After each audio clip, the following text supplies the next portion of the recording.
नमस्कार दोस्तों, स्वागत है आपका सुप्रनेट JRF हिंदी चैनल में।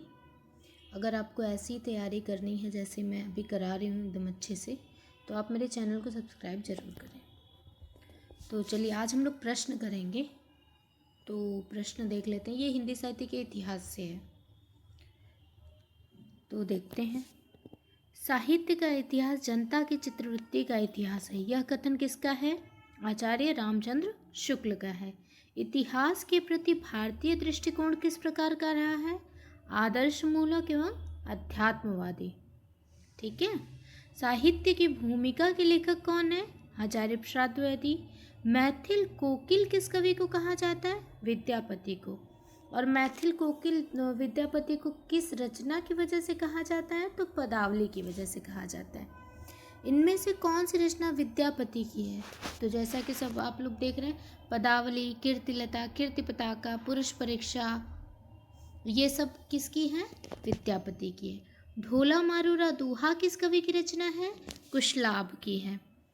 इनमें से अशुद्ध कथन क्या है? ये देखिए, पदावली की रचना विद्यापति ने की थी, बिल्कुल सही है। अभिनव जयदेव, मैथिल कोकिल, कवि शेखर विद्यापति की उपाधियां हैं, बिल्कुल सही हैं। विद्यापति 16वीं शती के कवि थे, सही है। सही है? नहीं, विद्यापति 14वीं शती के कवि थे, क्योंकि इनका 1300 कुछ में जन्म हुआ था। ठीक है। विद्यापति के मित्र राजा शिव सिंह थे, सही है। तो इसमें क्या बस गलत है? इसमें बस गलत है कि विद्यापति 16वीं शती के कवि हैं, ये गलत है। आदिकाल को सर्वप्रथम वीर गाथा काल के कहा था किसने? रामचंद्र शुक्ल ने। आचार्य शुक्ल का हिंदी साहित्य का इतिहास कब प्रकाशित हुआ था? 1929 ईस्वी में। इनमें से कौन आदिकाल का कवि नहीं है? बिहारी।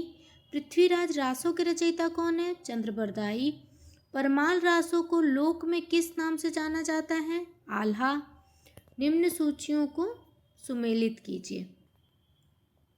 विसलदेव रासो किसकी है? नरपति नाल की। पृथ्वीराज रासो चंद्रबरदाई की। पदावली विद्यापति की। खुसरो की पहेलियाँ अमीर खुसरो की।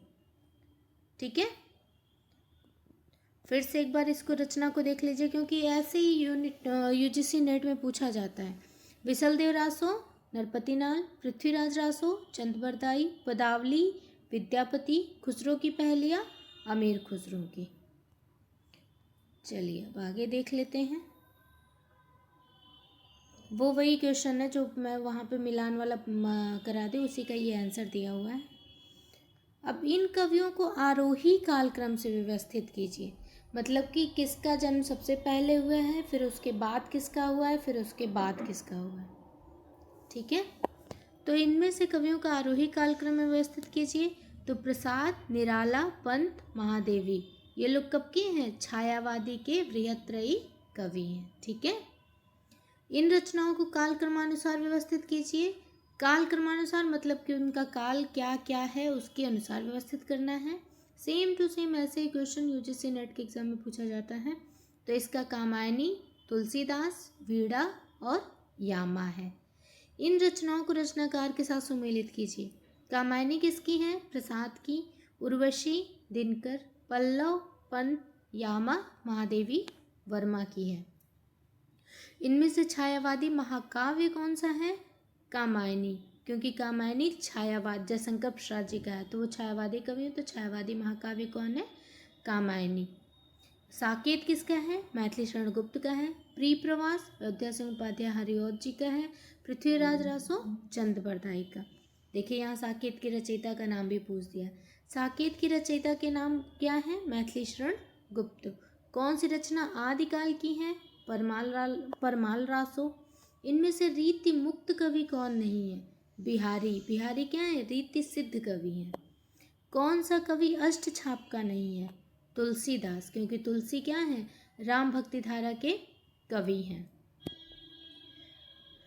राम कथा पर आधारित केशव के महाकाव्य का क्या नाम है? रामचंद्रिका। केशव को कठिन काव्य का प्रेत कहा है। किसने कहा है? रामचंद्र शुक्ल ने। और कठिन गद्य का प्रेत किसे कहा जाता है? अज्ञेय को कहा जाता है। उर्वशी के रचयिता हैं उर्वशी के रचयिता हैं दिनकर। उर्वशी के रचयिता हैं दिनकर। रामचरितमानस में कितने कांड हैं? 7 कांड हैं। रामचरितमानस आधारित है राम कथा पर। तुलसी किस काल के कवि हैं? भक्ति काल के कवि हैं। कौन सा काल हिंदी का स्वर्ण युग कहा जाता है? भक्ति काल। देखिए ये छोटे छोटे टॉपिक को भी यहाँ प्रश्न बना के पूछ दिया गया है ताकि कभी भी भूले ना कोई। और अगर ये सब चीज़ें आप लोगों ने कर ली तो यूजीसी नेट का एग्ज़ाम निकालना बहुत कठिन नहीं है, आसान है। बस उसमें सूक्ष्म तरीके से आपको क्वेश्चन को देखना होता है, जैसा कि मैं करा रही हूँ। इनमें से रीति ग्रंथ नहीं है, सतसई। इनमें से रीति सिद्ध कवि हैं, देव। भारतेंदु जी की रचना है प्रेम सरोवर। कौन सा नाटक भारतेंदु का नहीं है? अंधायुग। अंधायुग किसका है? धर्मवीर भारती का है। कौन सा नाटक प्रसाद का है? प्रसाद के सारे नाटक ध्रुव सामने, चंद्रगुप्त, राजश्री सभी हैं।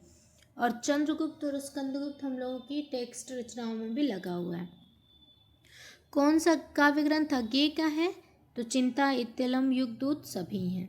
इनमें से छायावादी कवि नहीं है, बच्चन छायावादी नहीं है। ठीक है, फिर चलिए, कौन सी रचना महादेवी की नहीं है? क्या भूलूं क्या याद करूं, ये किसकी है? बच्चन की है। ये हम लोगों के यूनिट 10 में लगा हुआ है। इनमें से आधुनिक काल के कवि हैं रघुवीर सहाय। कौन सा कवि प्रिय प्रवास का रचयिता है? हरिऔध। कौन सी रचना हरवंश राय बच्चन जी की है? मधुशाला, मधुबाला, निशा निमंत्रण तीनों हैं। संस्कृति के 4 अध्याय किसकी कृति हैं? दिनकर की है, यूनिट 10 में लगा हुआ है। राम की शक्ति पूजा नामक कविता का रचयिता निराला है, हम लोगों के यूनिट में लगा हुआ है ये। संसद से सड़क तक, धूमिल। उस जनपद का कवि हूँ किसकी कृति है? त्रिलोचन की है। इनमें से प्रवृत्ति के आधार पर किया गया नामकरण कौन सा है? रीतिकाल। रीतिकाल किसके आधार पर किया गया नामकरण है? प्रवृत्ति के आधार पर। रीतिकाल को अलंकृत काल की संज्ञा किसने दी है? मिश्रबंधु ने। शुक्ल ने आदिकाल का क्या नामकरण किया है? वीरगाथा काल। किस इतिहास लेखक ने हिंदी साहित्य का आरंभ 1050 विक्रम संवत से स्वीकार किया है? तो सीधी सीधी बात है, रामचंद्र शुक्ल जी ने। शुक्ल जी ने आधुनिक काल का नाम क्या रखा है? गद्यकाल। पूर्व मध्यकाल के लिए शुक्ल जी ने क्या नाम दिया है? भक्तिकाल। और उत्तर मध्यकाल के लिए क्या नाम दिया है? रीतिकाल। शुक्ल जी ने कालों का नामकरण किस आधार पर किया है? प्रवृत्ति की प्रधानता के आधार पर। आदिकाल को चारण काल किसने कहा है? रामकुमार वर्मा। रामकुमार वर्मा ने काल विभाजन में हिंदी साहित्य का प्रारंभ कब से माना है? 1750 विक्रम संवत से। डॉक्टर गणपति चंद्रगुप्त आधुनिक काल का प्रारंभ कब से मानते हैं? 1857 ईस्वी। देखिए ये सब क्वेश्चन आपके एग्जाम में डायरेक्ट पूछता है कि कौन किसका समय कब से माना है। तो ये सब चीज़ें बिल्कुल भी इग्नोर करने वाली चीज़ें नहीं है, बल्कि ध्यान देके पढ़ने वाली चीज़ें हैं।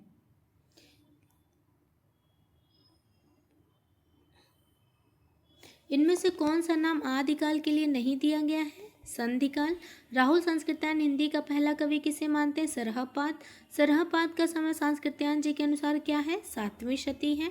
हिंदी का पहला ग्रंथ कौन सा है? श्रावकाचार। किसका है? देवसेन का। श्रावकाचार के रचयिता कौन है? देवसेन। श्रावकाचार की रचना कब हुई थी? 933 ईस्वी में। जगनिक द्वारा रचित वीर रस प्रधान ग्रंथ का नाम क्या है? परमाल रासो। आलखंड किस रचना की लोकप्रिय नाम है? परमाल रासो का। परमाल रासो का नाम क्या है? आलखंड। पृथ्वीराज रासो के विषय में कौन सी धारणा अधिक उपयुक्त है? अर्धप्रमाणिक। विसलदेव रासो का प्रधान रस क्या है? श्रृंगार रस। इनमें से हिंदी का प्रथम महाकाव्य किसे माना जाता है? पृथ्वीराज रासो। पृथ्वीराज रासो के वृहत रूपांतरण में कुल कितने सर्ग हैं? 69 सर्ग हैं। रासो शब्द की व्युत्पत्ति के संबंध में सर्वाधिक उपयुक्त मत कौन सा है? कि रासो की उत्पत्ति रासक से हुई है। आदिकाल के मनोरंजक साहित्य की रचना किसने की है? अमीर खुसरो ने। गोरखबानी के संपादक कौन है? पीताम्बर दत्त बड़थवाल। इनमें से सही कथन कौन सा है? विसलदेव रासो वीर रस प्रधान ग्रंथ है। सिद्धों की संख्या कितनी बताई गई है? 84 बताई गई है। देखिए मैं गलत क्वेश्चन नहीं पढ़ रही हूँ, ओनली मैं सही वाला ही पढ़ रही हूँ, क्योंकि कोई अगर बस मेरी क्लासेस सुने तो उसको कन्फ्यूज़न ना हो, वो सही सुने। सिद्धों का उचित समय क्या माना जाता है? 7वीं से 8वीं सदी। नारी निंदा किस संप्रदाय में मिलती है? नाथ पंथ से। इनमें से नाथ संप्रदाय में क्या नहीं है? गृहस्थों का आदर नहीं है। नाथ संप्रदाय में गृहस्थों का अनादर है। वर्ण रत्नाकर की रचयिता कौन है? ज्योतिरेश्वर ठाकुर। अपभ्रंश व राजस्थानी भाषा के योग से बनी भाषा को क्या कहते हैं? डिंगल। ब्रज भाषा मिश्रित अपभ्रंश का क्या नाम है? पिंगल। इनमें से कौन आदिकाल का ग्रंथ नहीं है? पद्मावत। विद्यापति पदावली की रचना किस भाषा में हुई है? मैथिली। आदिकाल में खड़ी बोली का प्रयोग किस कवि ने किया है? खुसरो ने किया है। इनमें से जैन धर्म का संबंध किस कवि से नहीं है? विद्यापति से। विद्यापति क्या है? शैव है। खालिक बारी के रचयिता अमीर खुसरो। भविष्यत कहा के रचनाकार का नाम? धनपाल। खड़ी बोली हिंदी में रचना करने वाला पहला कवि कौन सा है? खुसरो। इनमें से कौन सा ग्रंथ शिलाओं पर लिखा है? राहुल वेली। मैथिली हिंदी में रचित गद्य रचना का नाम बताइए? वर्ण रत्नाकर। हिंदी साहित्य का आलोचनात्मक इतिहास ग्रंथ के लेखक कौन है? डॉक्टर रामकुमार वर्मा। पृथ्वीराज रासो को आप किस वर्ग में रखेंगे? वीरगाथा में। पृथ्वीराज रासो का सर्वाधिक विवादित पक्ष कौन सा है? ऐतिहासिकता, क्योंकि ऐतिहासिकता को लेकर कुछ लोग इसको प्रमाणिक मानते हैं, अर्ध प्रमाणिक मानते हैं। पाहुड़ दोहा के रचयिता कौन है? राम सिंह। इनमें से किस रासो का में श्रृंगार रस की प्रधानता है? विसल देव रासो। इन इतिहास लेखकों में सबसे प्राचीन कृति किसकी है? शिव सिंह सेंगर। रीतिकाल का दूसरा नाम है श्रृंगार काल। राहुल संस्कृतियां द्वारा संपादित दोहा कोश किस कवि की रचनाएं हैं? संपादित की गई हैं? सरहपात। आदिकाल के रचित काव्य सर्वाधिक किस साहित्य में रचे गए? जैन साहित्य में। भल्ला हुआ जो मारिया बहनी मारा कंतु, लज्जेयु बसेयु अहुजे भक्का करेंतु, किसका है? हेमचंद्र का। चरित काव्य छंद में अधिक लिखे गए हैं? दोहा चौपाई में। जैन साहित्य में राम कथा किस नाम से स्वयंभू द्वारा लिखी गई है? पौमचर्यु। अपभ्रंश का वाल्मीकि किस कवि को कहा जाता है? स्वयंभू। ढोला मारूरा दोहा के रचयिता कौन है? कुशलाभ। इनमें से विसल देव रासो के रचयिता कौन है? नरपतिनाल। अवधूत मत किसका पर्यायवाची शब्द है? नाथ संप्रदाय का। तो ये देखिए, मैं आप लोगों को क्वेश्चंस के फास्ट रिवीजन करवाई हूँ। देखिए, क्योंकि टाइम भी वेस्ट ना हो और हम लोग फटाफट रिवीजन करते चले क्वेश्चंस का। तो ऐसे ही मैं आगे भी क्लासेस लाती रहूँगी। इसके लिए आप मेरी क्लास को और मेरे चैनल को ज़रूर सब्सक्राइब करें और क्लास को मेरी ज़रूर से लाइक करें और कमेंट करें कि कैसी लगी। Thank you.